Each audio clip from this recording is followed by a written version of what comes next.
Eyes, O you who are enthroned in the heavens, behold, as the eyes of servants look to the hand of their master, as the eyes of a maid to the hand of her mistress, so our eyes look to the Lord our God until he is gracious to us.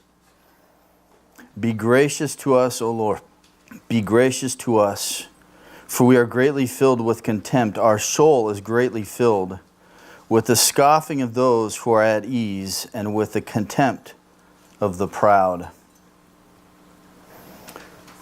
I was thinking 4 verses, man, this is going to be the shortest message I've ever preached, but likely not, actually. And I have to say, I enjoy the Psalms. They can be very tough. They're great devotional, but they can be very tough to preach through. In one sense, they're nice because they define their parameters for the most part. The stanzas are pretty easy to figure out for the most part.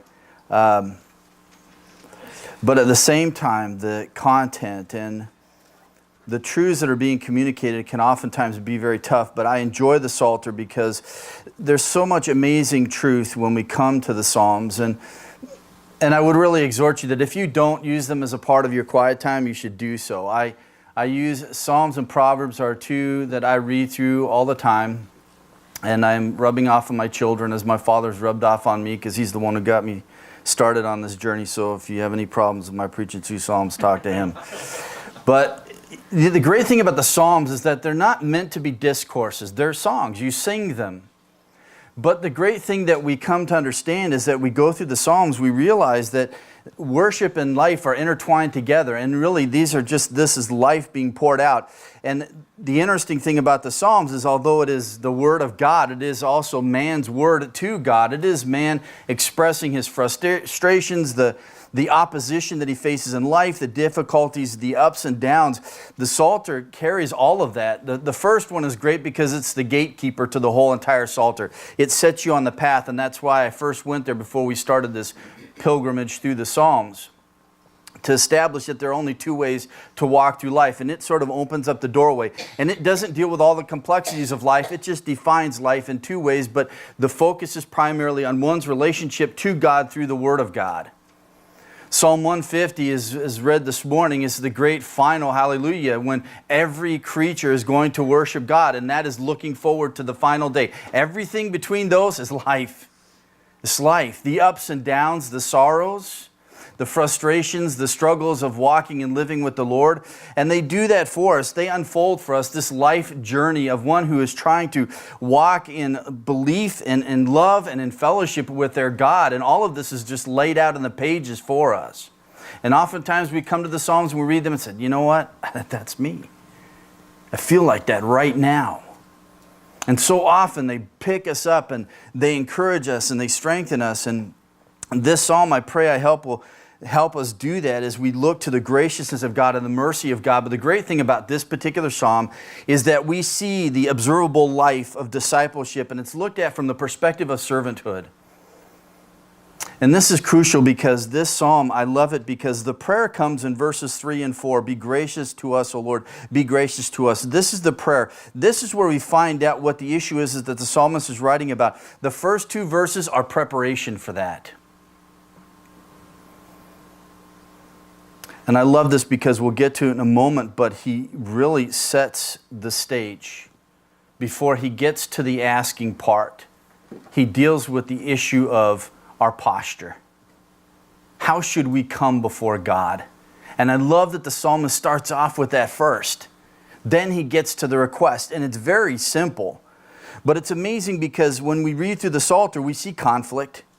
We see conflict between the good and the evil, and it's laid out there, and we find it here. Notice in verses 3 and 4, for we are greatly filled with contempt. Our soul is greatly filled with the scoffing of those who are at ease, are the arrogant, and with the contempt of the proud. There is conflict between good and evil.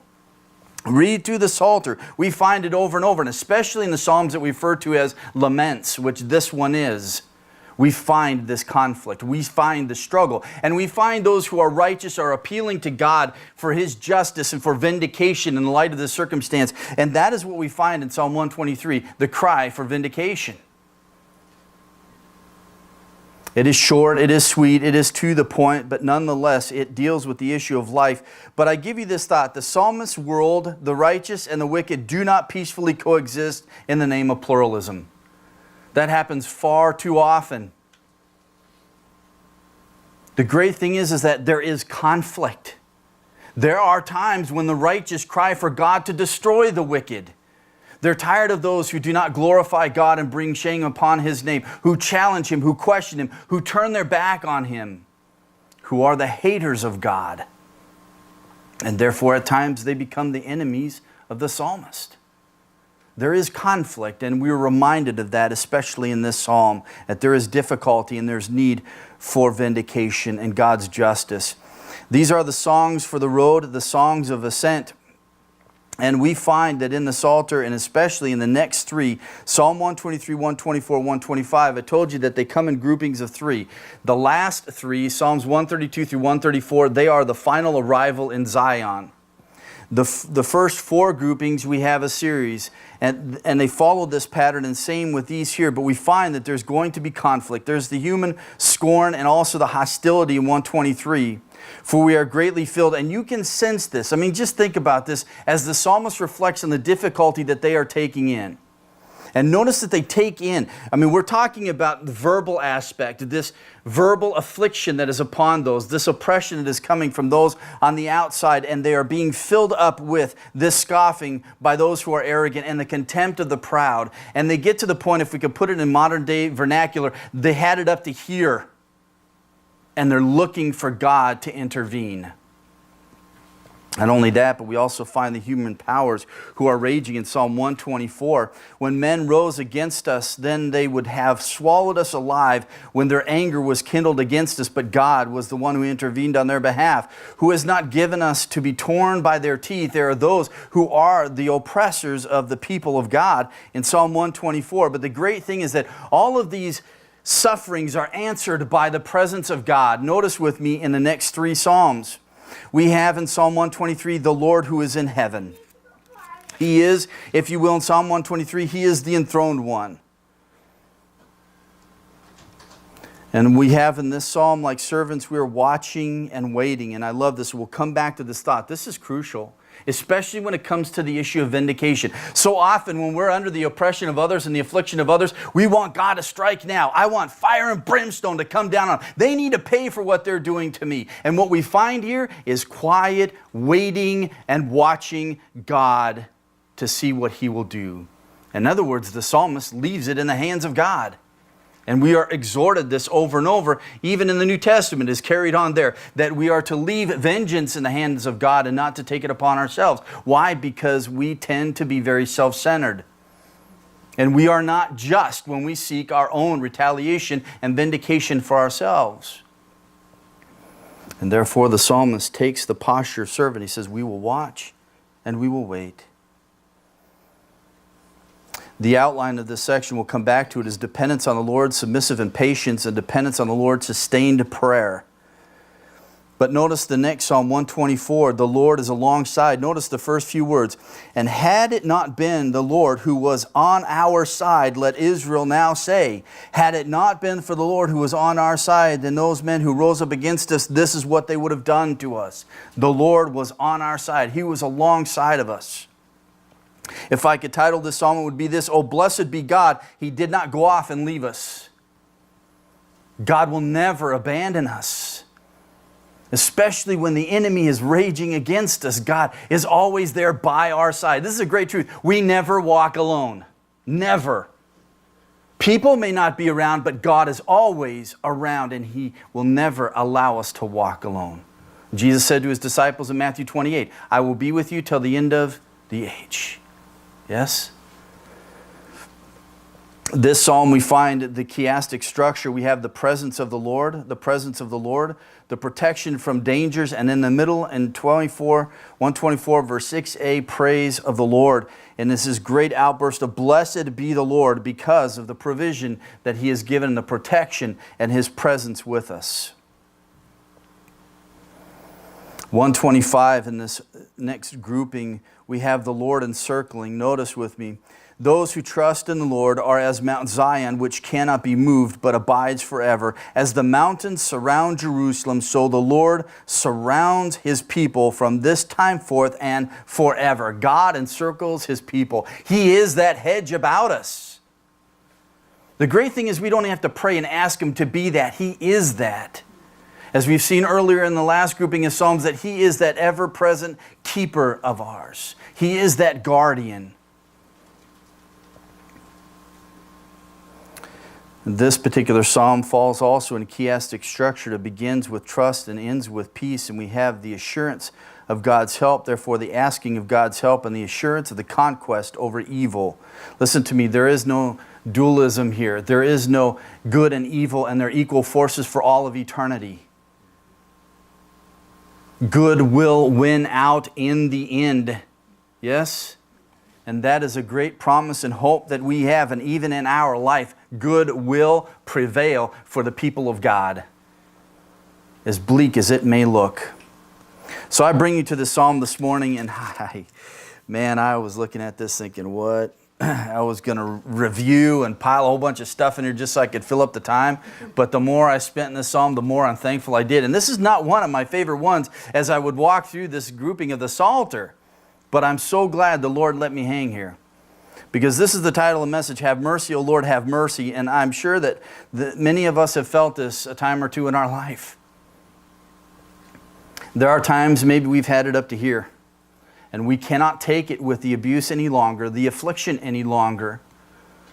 And I use the term carefully, verbal abuse, but just be careful. So often things are credited to being that and are not that at all.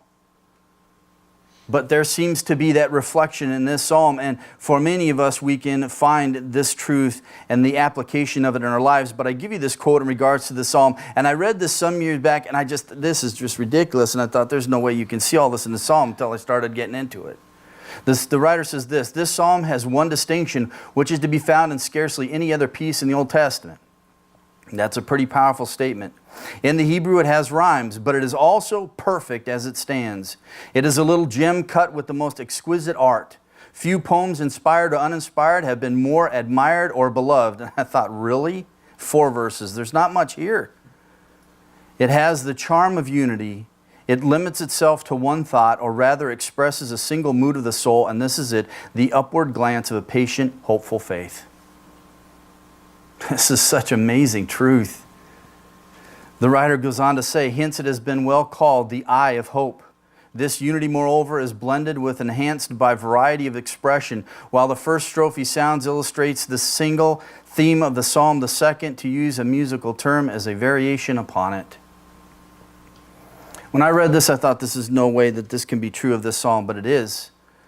There is so much truth that is laid out in this psalm for us, and so I bring you to it this morning. And of course, I have to deal with structure and all the elements of here, but what we are dealing with here is a lament. And it starts off with an individual lament. Notice verse 1, to you I lift up my eyes. But it's going to make a transition in verses 2 through 4, because then it's going to talk about our and us and we. Now there's great truth in this, and we'll come back to that in a moment. There's something that is brought out by this. But the psalm reflects a time of oppression, and this is the thing that's tough about psalms sometimes, is because we don't know the life context in which it occurs. Some of them we do. Psalm 51, the sin of David and Bathsheba, we know the life context. And so it's easier for us to understand it, the context of what's in, but it also narrows it. It makes it tough for us to apply sometimes, depending on the life context in which the particular section was written in. Other times we have Saul who's chasing after David, and we have Absalom and so on. And so we have this limited period. Here we don't have that. The doorway is sort of opened up, and it makes it very broad for us. But we find that in this time of oppression, there is call for relief and deliverance from God. The psalmist is going to use similes. Notice, as the eyes of a slave, as the eyes of a maid. And notice the covering of the both. The psalmist uses stair-like parallelism as he builds, as he walks through this. He begins with the eyes, and then the repetition of he is gracious or be gracious, then greatly filled, and he piles upon pile terms as he moves towards the end. And we would think that there's going to be a climactic moment, but I love the fact that he ends the way that he does with this psalm, because it teaches us a very important lesson. But he ends with the issue of contempt. The psalmist makes a contrast. Emphatically in Hebrew, and the NASB has carried this to you. It starts off emphatically. It ends with the statement of the proud. But he doesn't even talk about the cause of the trouble till the very end. He starts with the issue of posture and the attitude. So walk with me as we go through this psalm together. Dependence on the Lord, submissive patience. This first strophe is amazing. Man, if I could pick, I could just sit and pick these things apart all day long and talk about the beauty of the literature that is here.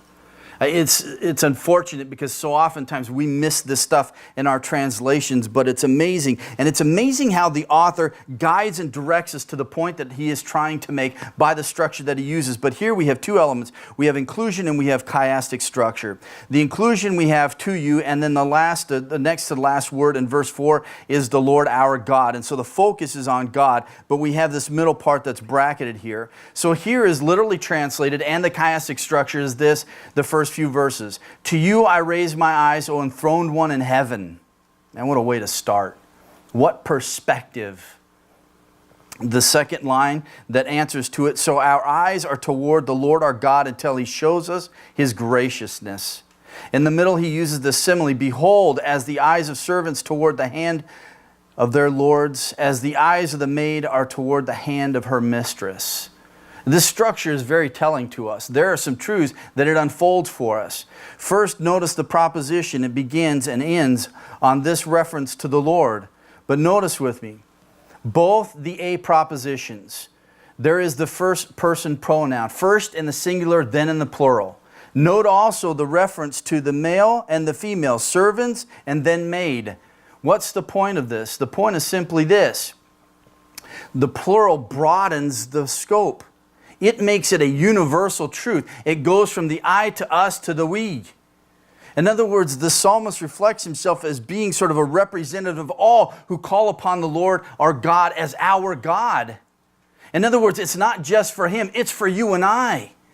This truth is not just for him, it's for you and I today, just as much as it was for the nation of Israel back then. And it is not only just for the males, it is for the females. In other words, this psalm is for everybody. The tendency oftentimes when you look at the psalm is to think, okay, this must be Israel in exile or something, and that's what they're facing persecution. Well, I have no idea what exile is like, so how does this apply to me? No, the psalmist says this has everything to do with everybody, and it's not just about exile, it's about things that you can face in your life, the oppression, the affliction that you might face in your life, maybe even here and now. I know God is sovereign, and so he leads us to the truth when he wants us to get there.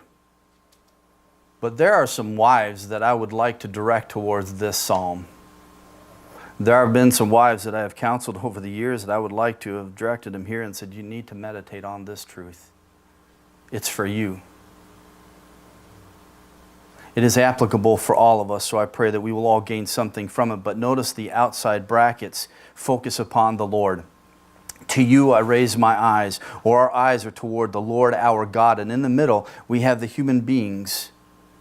And I'll come back to this point in a moment as we look at this psalm together. But notice the suspense. And the psalmist builds this for us.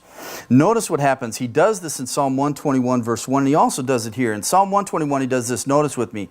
In verse 1, I will lift up my eyes to the mountains. From whence shall my help come? Then comes the answer. My help comes from the Lord. The same thing happens here in Psalm 123 because the psalmist isn't going to refer to the divine name until much further down the line. To you I lift up my eyes, O Lord, enthroned in the heavens. O you who are enthroned in the heavens, behold, as the eyes of servants look to the hand of their master, as eyes of the maid to the hands of her mistress, so our eyes look to the Lord our God. The psalmist is going to build suspense, and he doesn't have much space to work with. 4 verses, this is it. This is 4 lines in the psalm. So what he does is he is going to build a suspense for the need of the moment. He's not going to get to that need till later, but he builds us the suspense. I like this. I like reading Louis L'Amour. I love Westerns. My dad is another thing he got me hooked on. So I like Louis L'Amour. And he has these compilations that he does of short stories. He's masterful. He is masterful. It's tough to tell a short story. It is tough to just draw someone in, get them involved in the story, and then he spits you out at the end. So I used to do this with the kids. I would lay at night, and we would do this one night a week. I would lay in the dark room and turn the lights out, and all the kids would lay down at bedtime, and I would make these stories up. We started with Jeremiah Johnson. I stole the name from the movie. But I would make up these adventures that he would go on, and then I started making up my own characters and own storylines. And I learned storytelling from reading Louis L'Amour and these short stories. But this is what the psalmist does. He's limited time, limited space. He is going to build a suspense for us because he wants us to understand that this is applicable. There's so many times that people feel this way, but he wants us to see the pressing need that is here. He also does it by the fourfold repetition of the word eyes. In other words, he's indicating the longing, the need, the expectancy. 4 times over, he talks about the eyes, and they're looking, they're looking, they're looking. I'll just tell you, oftentimes there are those who are in this experience in life, this affliction, the contempt, the ridicule, the scorn, the scoffing by those who are arrogant and proud, those who are being demeaned and run down and put down and beat upon, word after word after word after word after word. They feel this sense of great need, and there is nowhere else to look but up. And the psalmist wants us to experience this. For some of us, we've had this experience in life. You are so beat down, you are so filled up, you've had it up to here, and there's only one place that you can look, and it is to the Lord your God. And I've tried to challenge those wives in years past to just look to the Lord, trust in Him, keep your eyes on Him, and just watch and wait. The psalmist then moves to the surrounding circumstances, and he does this later, but I come to this because I want you to understand the sense of what is being dealt with. But the circumstances, we find contempt, we find ridicule, we find those who are arrogant, it's translated, those who are at ease, they are smug, they are proud people, they feel themselves superior. Oftentimes, we've encountered people like this in our lives. I feel like this in regards to the world, right? As the people of God, as believers, in regards to the world, you feel like they look down on you like they're so superior. You're an idiot if you think if creationism is true. Right? I mean, we feel this contempt, this superiority when they look down on us and go, you cannot believe that a God created all of this. You cannot believe these truths. You cannot believe your Savior died on the cross for your sins. You cannot believe these things. You're a moron. You need to go to one of our universities, so we'll straighten you out.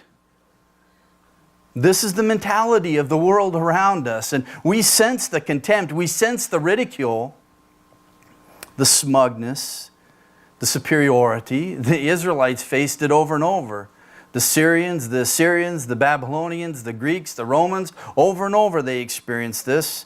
The psalmist in Psalm 42 says this, my tears have been my food day and night, while they say to me all day long, where is your God?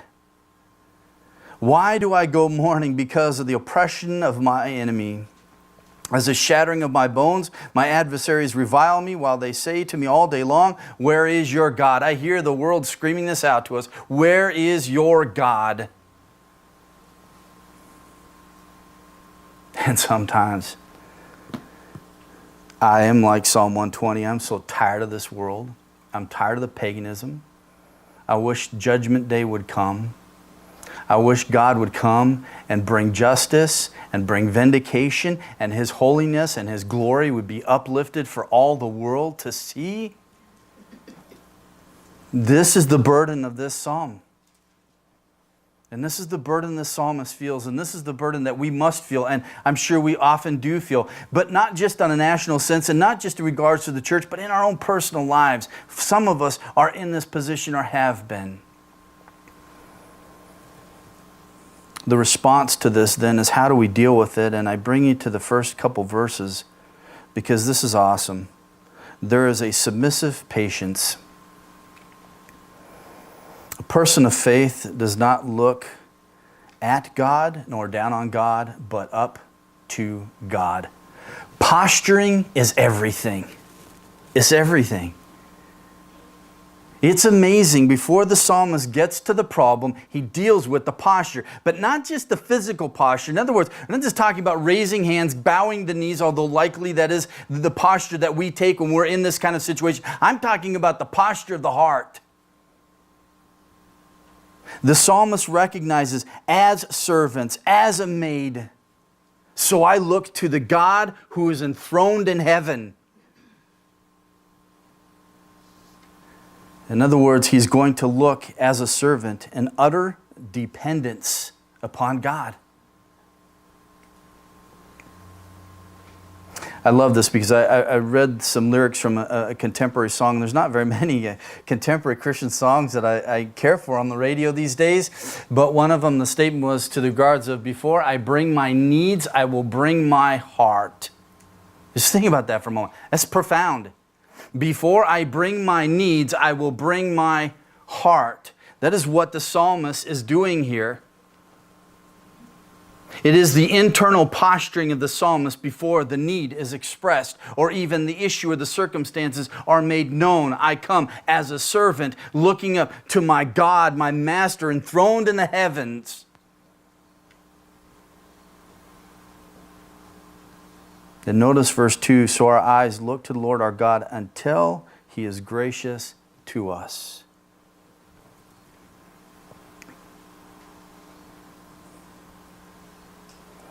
Paul sure makes this statement. He writes in a very scathing way of people who lobby around in the courts of the Almighty for special favors. He refers to him as plucking at his sleeve, pestering him with requests. He goes on to say, God is not a buddy we occasionally ask to join us at our convenience or for our diversion. God did not become a servant so that we could order him around, but so that we could join him in a redemptive life. Sometimes we treat God as like this magic genie, or he's like that great parent in heaven, although we call him Father. But you know, your kids, you're having a conversation when they're tagging on your sleeve, Daddy, Daddy, Daddy, come on, Daddy, Daddy, Daddy. You see, sometimes this is how we come to God, and that's not the proper posture. You come to God on your knees. You come to God prostrated in your heart as a slave before the Master. And you look to the one enthroned in the heavens above everything else, and you watch and you wait. You first surrender your heart to Him, and then you place your request before Him. Be gracious, O Lord, be gracious. You see, in time of vindication, this is the proper attitude we need to have. Because usually in the time of vindication, when we're being oppressed by somebody, we're seeking our own retaliation and we want justice and we want it now. We're usually standing on our feet, fists raised, going, "You get them, God." When where we really need to be in those times is down on our face. In complete servanthood, yielded to the sovereign Master, do as you please. Do as you please. I bring a request to you, and then I'm going to watch, and I will wait patiently until He does something. The psalmist here then lifts his eyes to God, whose throne is in heaven. He is the heaven-dwelling God. He fixes his eye on the hand of God. He waits until some sign, some signal, some gesture, some action. He looks with the submissive patience of a servant to the one and only Master. This is a great lesson in prayer. This is a great lesson in life. This is a great lesson in how we ought to approach God all the time. Yes? And I would have just blown right past all of this stuff because I thought there's nothing here. It's too short. What in the world can 4 verses tell me? I'll just tell you, it's shaken up my life. The submissive patience resting upon the sovereign one, verse 1 and following. I love this because in 121 we have Yahweh, He is the maker of heaven and earth. Here we have, He is the one who is enthroned in the heavens, the Lord who rules sovereignly. The Lord alone is sovereign ruler over the world by reason of the very fact that He has created everything. Therefore, He deserves the acclaim of humankind. God's sovereignty is over his created order. It demonstrates his infinite superiority towards everything. I give you some Psalms because the psalmist over and over comes to this thought upon the fact that God is seated upon high. But notice the statements that come. Psalm 103, the Lord has established his throne in the heavens, and his sovereignty rules over, not over some things, over everything. See, that's true sovereignty. If God is not sovereign over all things, then God is not sovereign at all. Yes? That means he is to be sovereign over every area of our life, even when it comes to the issue of vindication. You let him mete it out when he's good and ready. Psalm 11, the Lord is in his holy temple. Notice he's in two locations. Tells you something about his nature. The Lord is in his holy temple. The Lord's throne is in heaven. His eyes behold, his eyelids test the sons of men. He sees everything. There's nothing that misses God's attention. Psalm 115, but our God is in the heavens. He does whatever he pleases. He is the sovereign one over everything. Therefore, when we look for God in these moments and we are looking up to him and we're under this oppression and this affliction, we need to watch and wait and know that he will do whatever he pleases to do. But he always loves his people and he will do his best for them, but we must always wait upon him and his timing. And we need to allow him to use those circumstances for how he's going to use them. Here's the great thing about God. He sees everything. He knows what's going on everywhere. We don't see everything. We don't know everything. We make a whole lot of assumptions about our life and what we think we know. We speculate about a whole lot of things, but we don't know all the things that God is doing. How he is going to work in the life of maybe that person who is oppressing us or afflicting us. And I'll just say, I don't know how many times I've had wives, they struggle with husbands who are, they would say, oppressive. And they want this deliverance immediately. And you want to just say, just let God mete it out. But just keep looking to him. So they want, when the husband walks in the room and they want God to act now. Maybe God isn't going to act then. Maybe he wants to use your life in submission to him as your husband views it to change your husband's life. Yes? 1 Pete, right? The woman wins her husband not by a word, but by her life. Yes? These are times when we need to get on our knees before God because there is no one like our God. He is throned upon high. He sees everything. He knows everything. There is nothing that escapes his notice. The great thing about this statement about him being enthroned in heaven, it doesn't just reflect his worldwide sovereignty, but it reflects the fact that he has endless resources, unlike our human masters. I remind you of the parallelism, the chiastic structure. The Lord on the outside bracketing, on the inside the human masters. He has endless resources. I remind you back in reference to Yahweh as the maker of heaven and earth. If he is the creator of this diverse universe, can he not create then creative ways to work and move in our lives and get us out of these moments of affliction and oppression? Absolutely. Absolutely. Our God is a creative God. And I'm just telling you, over the times of my life when I have looked and said, man, there is no way out of this, and I have exhausted every possibility mentally of how I could get myself and my family out of this mess or whatever else we're going through, and God has come along and done something just blow my mind. I mean, we're not even talking just about coming from out of left field, to use vernacular. We're talking out of the stadium. Never saw it coming. But that's our God. So the psalmist waits in submissive patience upon the sovereign one to act, to do. And the great thing about this fact that our God who is enthroned in heaven, his name is Yahweh. You see, there isn't this disconnect. This is relational. This is the name that God used to communicate himself to his people. This was his covenant name. This was the name that he used to reflect to his people and to remind them over and over that he will be faithful to them. He is the Lord our God. Because of this relationship, he loves and cares for us. He's not going to let something happen in our life that he does not have control over. He has control over everything. Even the oppression, even the affliction. He shifts now from the eyes to the mouth, and we move to the moment of prayer, the dependence on the Lord. Now comes the request. The earnestness of the prayer is seen in the threefold repetition, and I would translate this: merciful, be merciful, O God. And I love this because the basic conviction of this request is given now after the posture taken in verses 1 and 2 is the fact that God intends good for His own, that He will always work out His way in us. He is the sovereign God who is working out His redemptive plan. He is working out His plan in your life and my life. He is under control, and He will always work out for our good because we are His. We belong to Him. Therefore, the prayer for mercy is not an attempt to get God to do what He is unwilling to do otherwise. It is what the psalmist knows that God will do and does do for His own.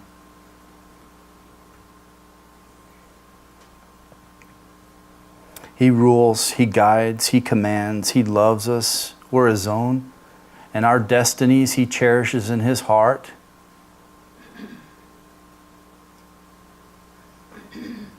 See, so oftentimes in life you come across those that God brings in your life who are going through this kind of oppression and affliction, and you want to come alongside and comfort them, but you realize as much as I can try to comfort you, there's only one who can really bring the absolute comfort, and that is God Himself. Look to the Lord, your God. Watch and wait and just trust in Him. He will be merciful. The word mercy means that God, the upward look to God in the heavens, does not expect God to stay in the heavens, but to come down and to enter into our condition. This is the great thing about God. He is infinite, but He is immanent. He is ever present. He's in our life. Psalm 125, He is the alongside God. He is the encircling God. The great thing about this term mercy, some have suggested, and there's debate over the root, but it's likely the root came from the meaning to stoop and to be inclined. The psalmist is looking for God to stoop down into his life, to intervene. The extent of the suffering is pretty bad, and this is seen by the repetitions that come. He piles up the terms over and over: greatly filled, I am filled or sated, contempt, scoffing, the arrogant, the proud. It's no doubt that those who, if you will, identify themselves with this psalm, they are the despised ones, and they're tired of it. They're sick and tired of the verbal abuse. They look to God. Literally translated, verses 3 and 4 says this: we are fully sated with contempt. Fully sated is our soul with the ridicule from the arrogant. You can feel the burden that this person is under and the affliction that comes. But I leave you with this thought. It's fascinating how the psalmist ends. Notice with me 3 and 4. We'll read through them. Be gracious to us, O Lord, be gracious to us. For we are greatly filled with contempt. Our soul is greatly filled with the scoffing of those who are at ease, or the arrogant, and with the contempt of the proud. And it stops. It stops. That's it. The matter stands. There's nothing left said. The brevity of it. In other words, there are no words of resentment, and oftentimes we look at the Scriptures, it's not just what is being said, but what isn't being said. There is no resentment. There is no impatience. We will watch and we will wait until. In other words, the psalmists have just entrusted in the cares of the sovereign God who is enthroned in the heavens, and they leave it there, and they just rest. They watch and they wait. How awesome is that? But how hard that is for us, right? Especially in difficulties in life. We have a hard time just leaving Him in the hands of God, to trust that He knows best for us and that He is going to provide and that He is going to do. The supplicant asks God for His intervention and for God's grace in the face of being wronged. And surely God is going to show His mercy, but the psalmist just leaves it there. He leaves it with God. And I would suggest to you this morning, if you're going through anything like this, or if there's anyone that you know of who's going through a time of oppression and affliction, to just encourage them to go to this psalm, to take up the posture of a servant, to take themselves before God, to prostrate themselves before God, to surrender their life and their circumstances to God, and to know and to trust that God is merciful. He is the God who's enthroned in heaven, but He will stoop down and He will intervene and He will be merciful, but He needs to do it in His timing, not yours and not mine. May God help us surrender ourselves to the sovereign hand of our Lord and Master in heaven. And no matter what we face in life, but especially in the times of affliction. Dad, would you close in a word of prayer, please?